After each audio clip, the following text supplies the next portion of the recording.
Hello friends, today I'm sharing with you another one of my strip pieced bags in my little series.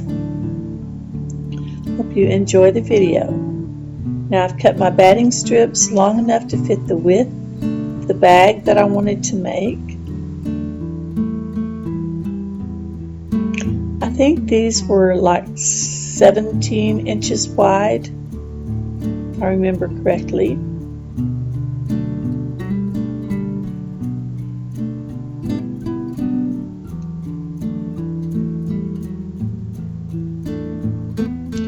So these strips came from sashing ends from a quilt top that actually matches this bag that I can't show just yet.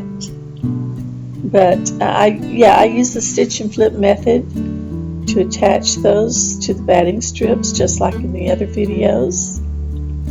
I'm doing 3 here because I've already got several of these made. I think these were my last 3. So I just stitched those and opened them up. And I started in the center and then I alternated sewing the pieces on one side and then the other side.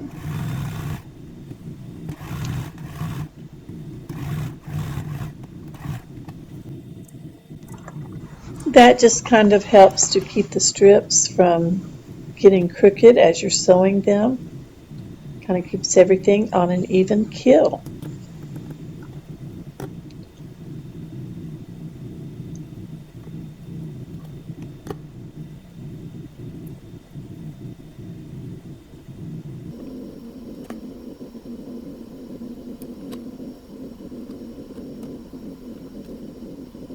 So as you can see, I'm not really measuring those strips. I'm just laying them out and making sure that they extend over each side of that batting strip because I will be trimming them down later.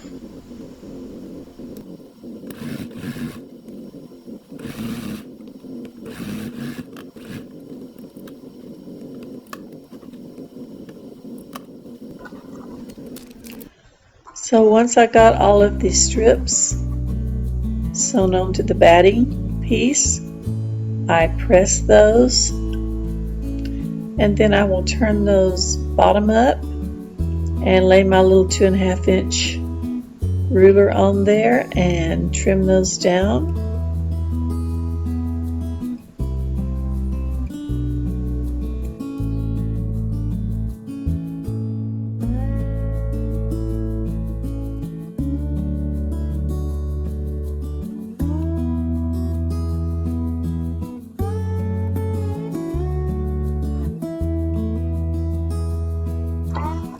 I just find this part of the process sort of satisfying, to cutting off those rough edges and seeing the nice smooth little strip that's left over.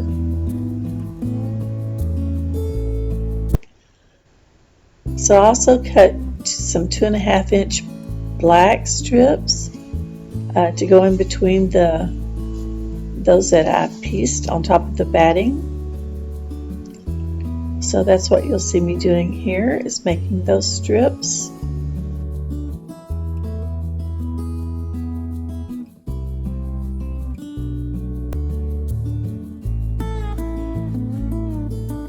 And of course I had to cut batting strips, also 2.5 inches wide, to go under those black strips.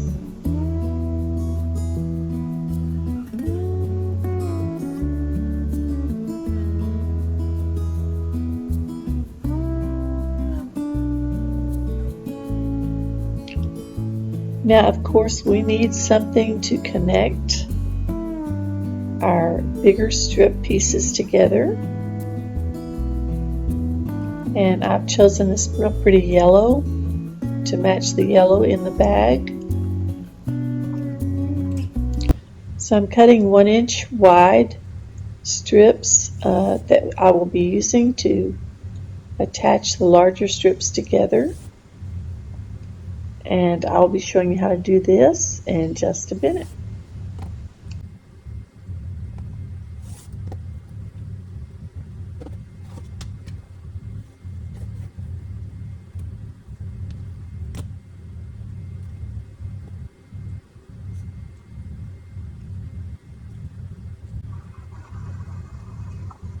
Now as you can see, I'm getting 2 strips out of each one of those cuttings. I think that was a selvage to selvage cut. You want it to be extending over a little bit on each end. And I'm just going to stitch that on there at 1/4 of an inch.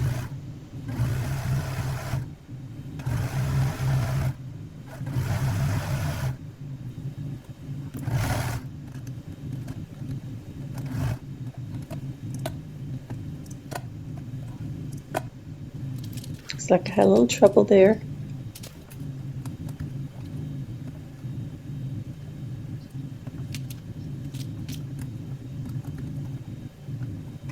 Alright, I think we're back on track.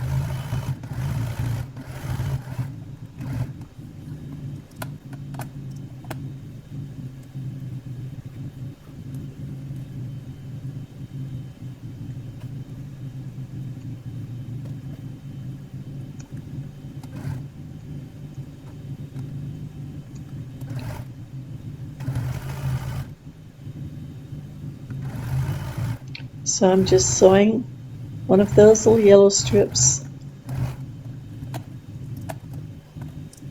in between the 2 larger strips. I had a 1-inch strip and I sewed a 1/4 of an inch on each side of it, so that left a 1/2 an inch showing on the front. And it was just perfect to have those little flaps of batting close together on the back side.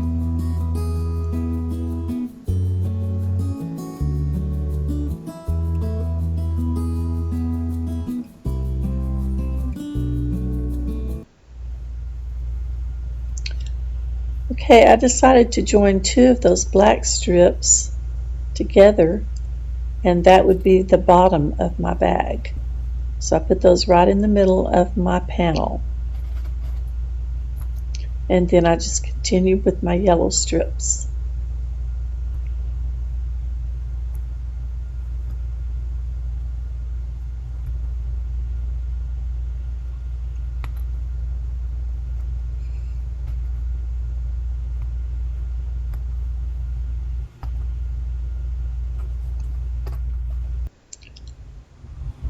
Alright, I stitched all of the strips together to form one long panel, which would be the body of my bag.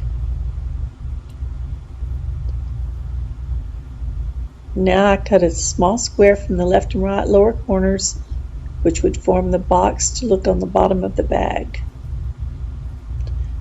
And I'm not sure what the dimensions were on that, but on those little squares I cut out, I think I made them just above the black strip. Yeah, maybe about the middle of the yellow strip.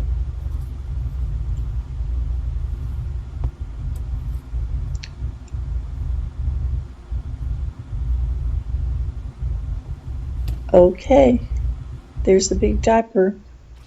Now I chose some cute bee fabric to use for the inside of the bag, which will be quilted to the back of the panel, and also it will form a lining inside the bag.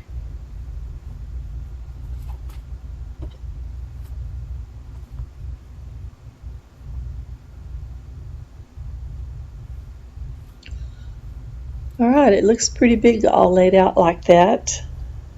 I have an L-shaped desk that my husband made for me, so that works out really well for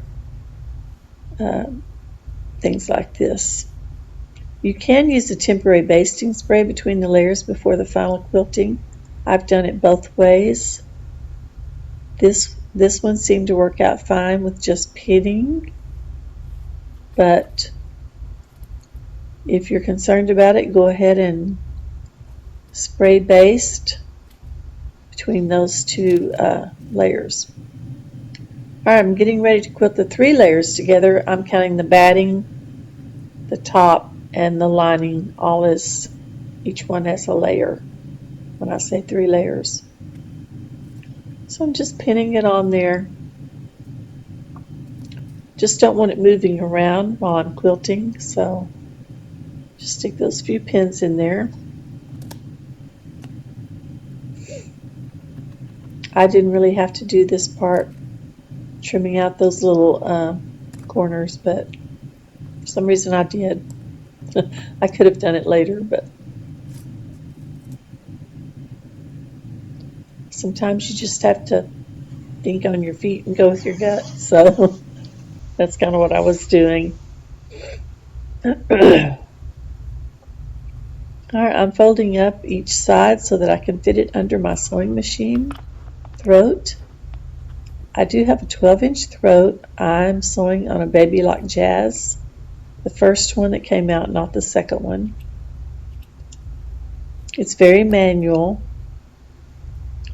but it's a good machine. Now I decided that I would just stitch in the ditch along each side of those yellow strips.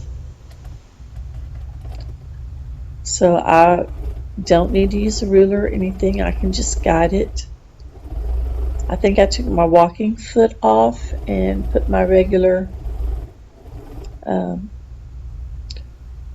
I probably put the, not sure if I put the plastic see-through one on there or just my other one that I usually use, but pretty much any one would work.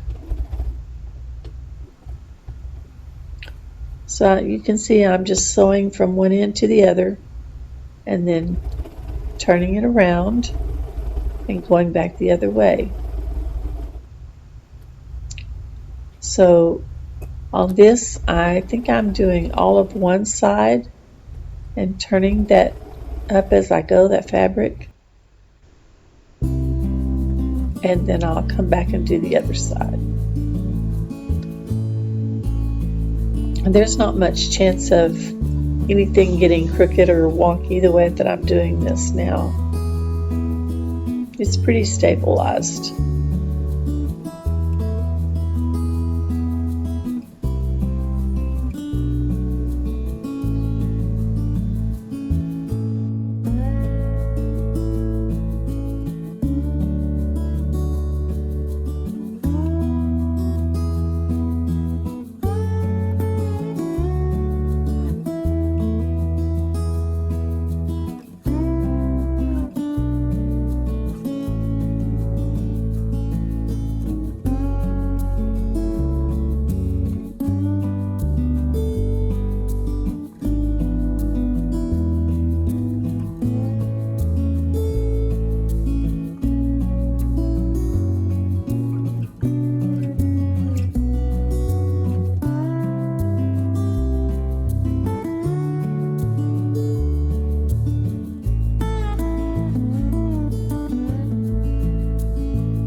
And as you can see, I started in the middle and I worked out to, I quilted all of one side and then I rolled up the other side and went back and started over.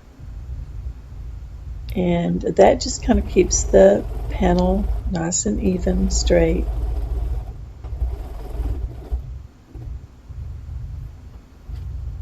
Plus it makes it easier to quilt because you're just going one direction. So that worked out pretty well.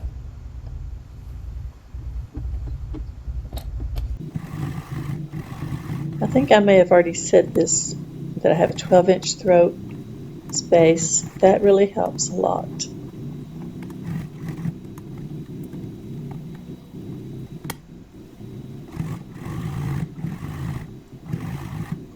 And I guess this part of the quilting is probably the longest process of the whole bag.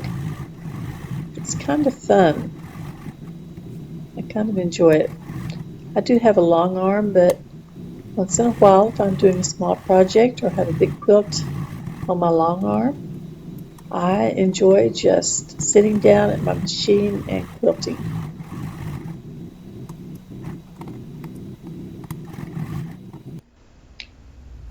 And there we have it all stitched in the ditch.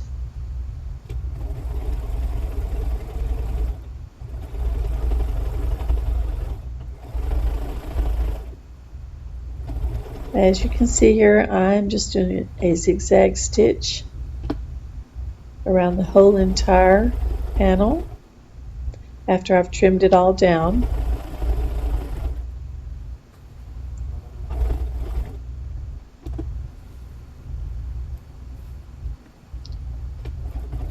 And that gives me a nice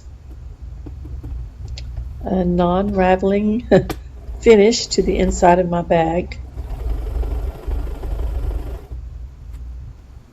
It works for me.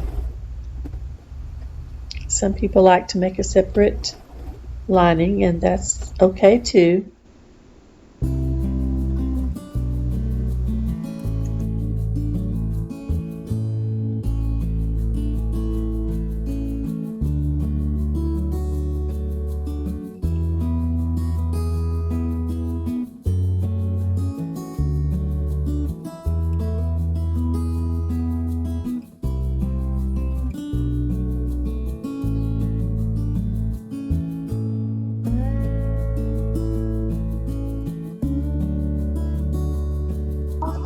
If you're doing a zigzag stitch like I am, make sure that you turn your dial, move your dial to where your stitches are really close together. I put mine between a 0 and a 1 usually, and that way I have really good coverage.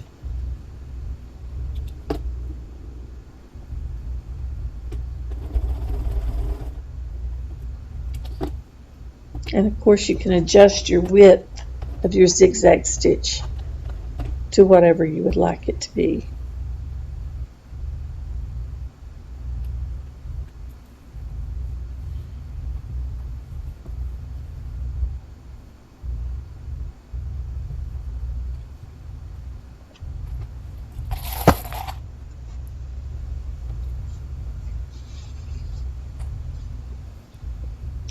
Alright, I'm getting ready to stitch along the sides of the bag.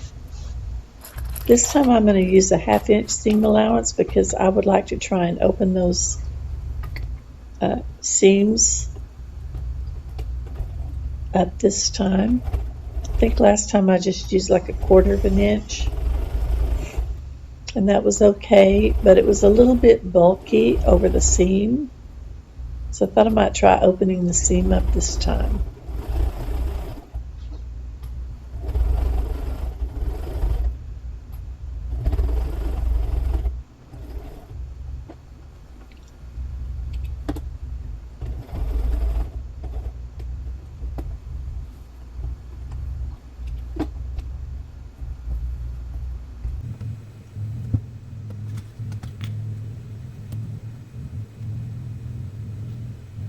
I like to use the clips because it keeps me from getting injured as much.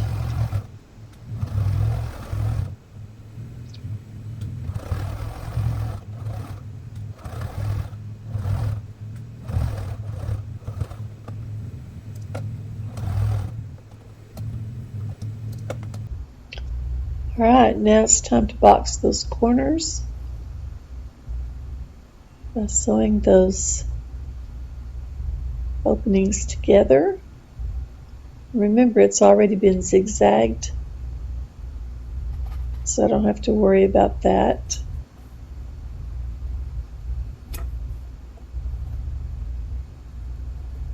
I think I just went 1/4 of an inch on that, just beyond the stitching, the zigzag stitching. But if I remember right, I think I double stitched those corners, stitched them twice.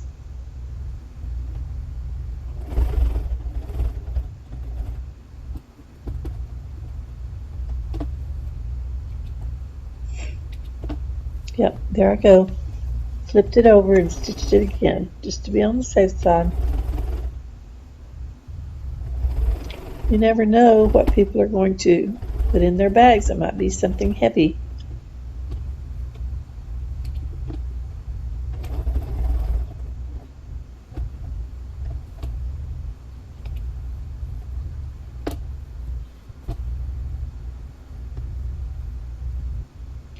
Alright, I switched back to my walking foot after I decided that my machine was struggling just a little bit.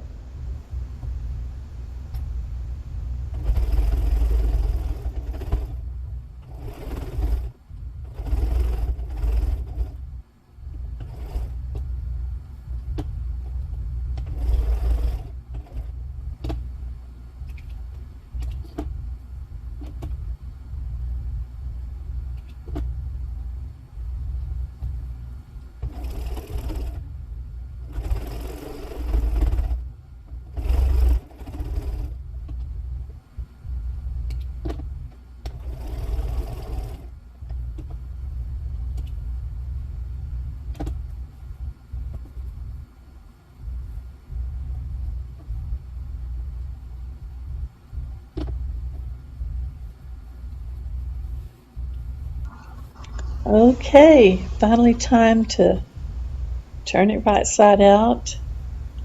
I'll take my scissors, not real sharp, real sharp ended ones, just kind of medium, and I'll poke those corners out as much as I can, being very careful not to puncture.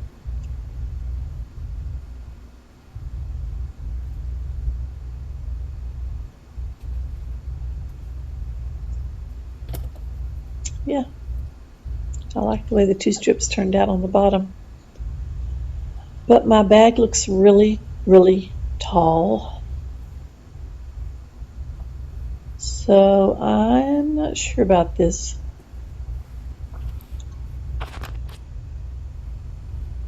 So I think I'm going to grab some other bags that I've made that are about the same width. See how they compare in length.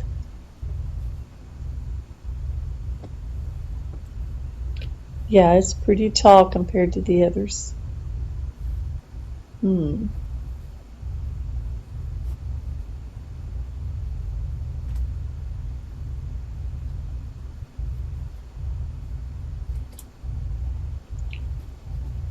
This is another strip bag.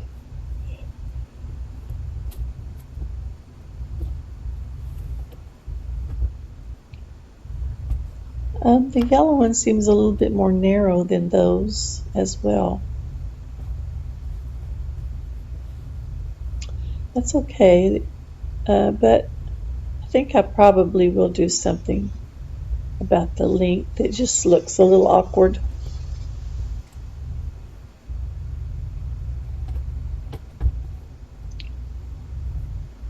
Alright, so while I'm thinking about that, I'm going to go ahead and make the straps. So we'll just go for the straps next. I think I chose the bee fabric. I'm doing something wrong here. I'll catch myself in a minute. Can you see what I'm doing wrong? There we go. The batting goes on the inside.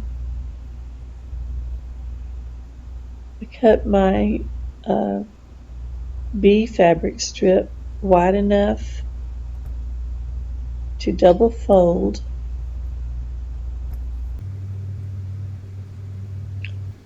and go over. Okay, you see the measurements there. 1.5 inches for the batting and the black strip, and then 3 inches for the bee fabric.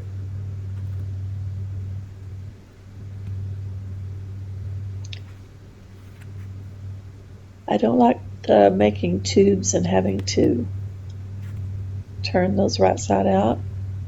So I just do it this way.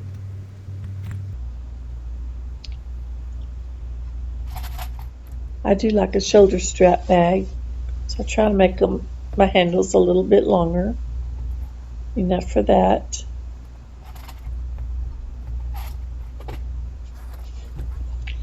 I've already done one of them so that you didn't have to watch so long. You kind of get the general idea. I'm just going and top stitching those.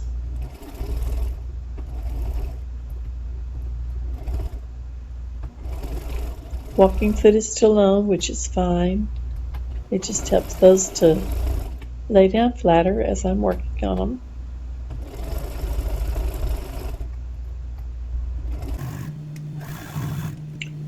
Here we go, speed us up a little bit.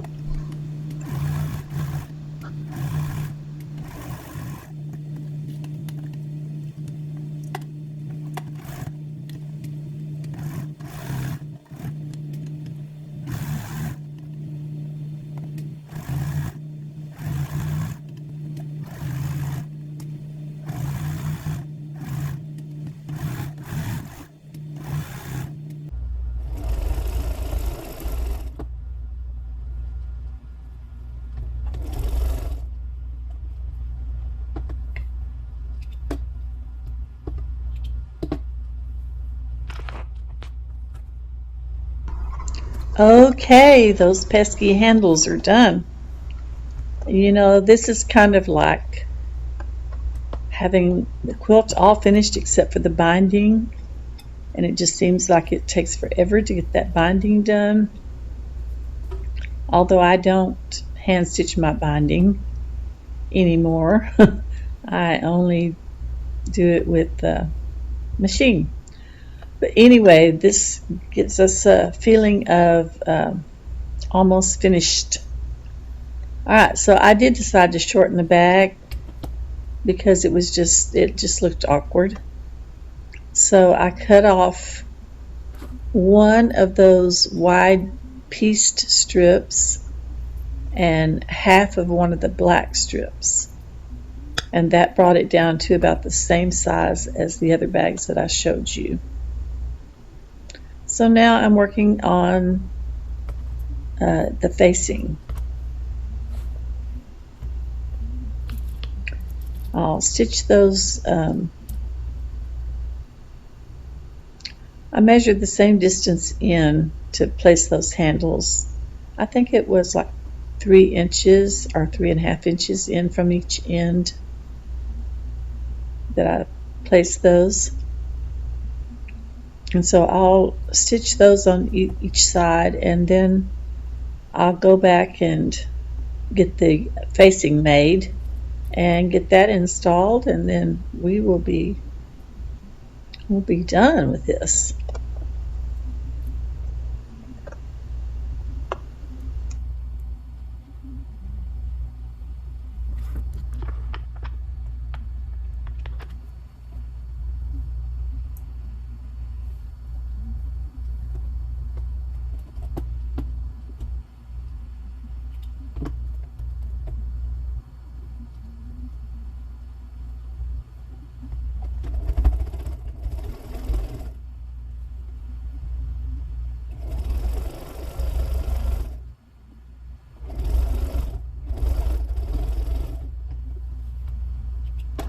Yeah, so just make sure when you're stitching these on, I'm stitching them from the outside of the bag, but make sure you don't have any of the parts from the other side under the needle.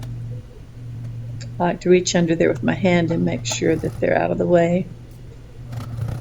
Same thing when you're putting the facing on there. We want to avoid ripping out if we can at all costs.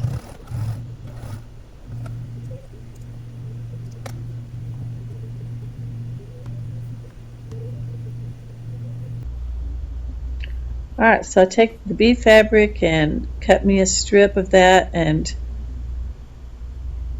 it just depends on how wide you want it. I can't remember how wide I made this, maybe 2.5 inches or 2 inches.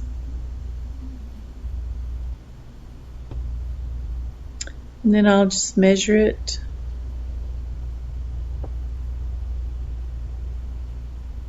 to about a 1/2 inch bigger than the bag opening, and then just turn it right sides together, stitch it across there, and I'll open that up and press it out,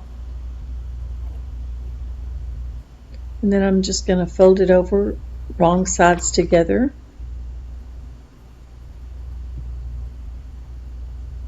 And get that nice and even and pressed out.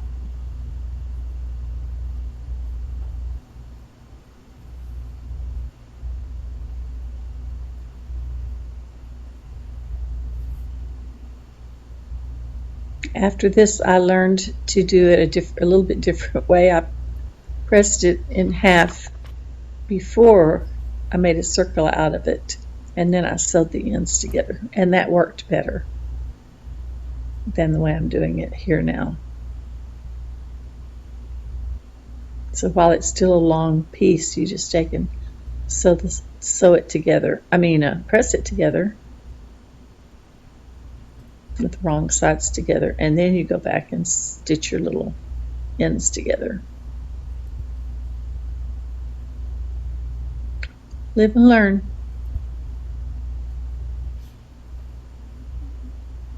Alright, so now I position the facing on the outside of the bag over the handles, and then I stitched all the way around. Of course, I clipped it in place first, and then I stitched it about a 1/2 inch. That way I can make sure that I got my handles without any stitching showing, and also it reinforces those handles.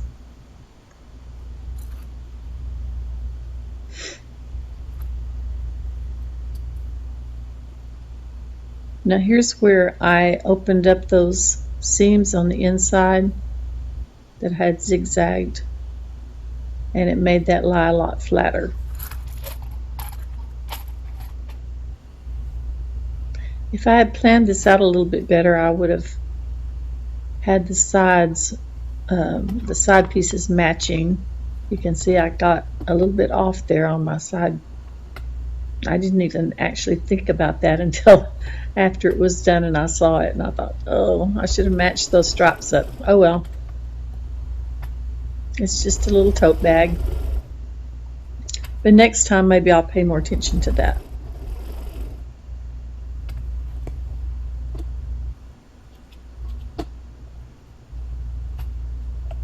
Things don't always fall just the way you think they should. But we deal with it, and we call it beautiful, because every quilted piece is a work of art.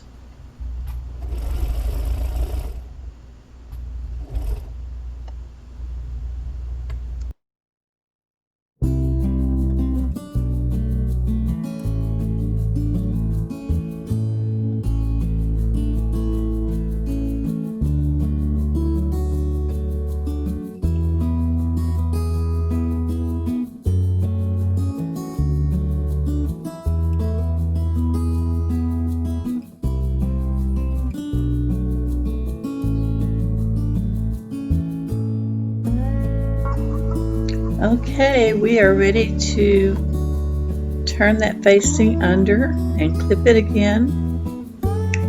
Now if you wanted to, you could take this to the ironing board, and you could even spray it with a little spray starch and turn it under and press it really good, but I found that I don't really need to do that. Plus I don't have my ironing board set up. I just have my, which you would need kind of if you were going to do that, and put it around the end. But I found that I don't really need to do that because the stitching will make it lay right down. Alright, so I turned the facing under, stitched around the top twice one right on the edge of the top of the bag, and then I go down to the bottom of the facing and stitch it again. So there's 2 rows of stitching on there. That way we don't have to worry about it rolling or anything like that. Now I'm going to match the thread. I'm going to use a black in the bobbin, because when I lay it down to stitch it, the black will be what is showing on the front. And I think I already still have yellow as my top thread, or I might have a beige, I'm not sure. Whatever it is, it'll be fine. It's a light color, I know that.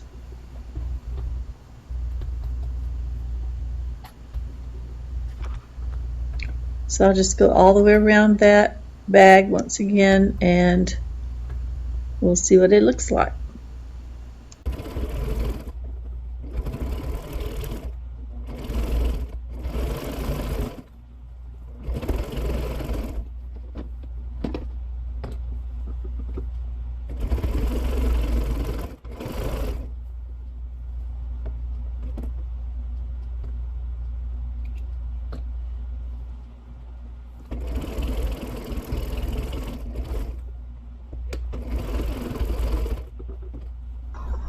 Okay, as you can see, I placed my camera on the other side of my machine so that hopefully we could get a better view of what I'm doing with my needle, at least for this part of it. So once I get those 2 rounds of stitching done, the only thing left that I would do is making the foam board insert, which I usually do for most of my bags, but I didn't want to go over that process again here. So check out the other videos if you'd like to see how that is done. Thank you so much for joining me, and y'all have a very, very blessed day.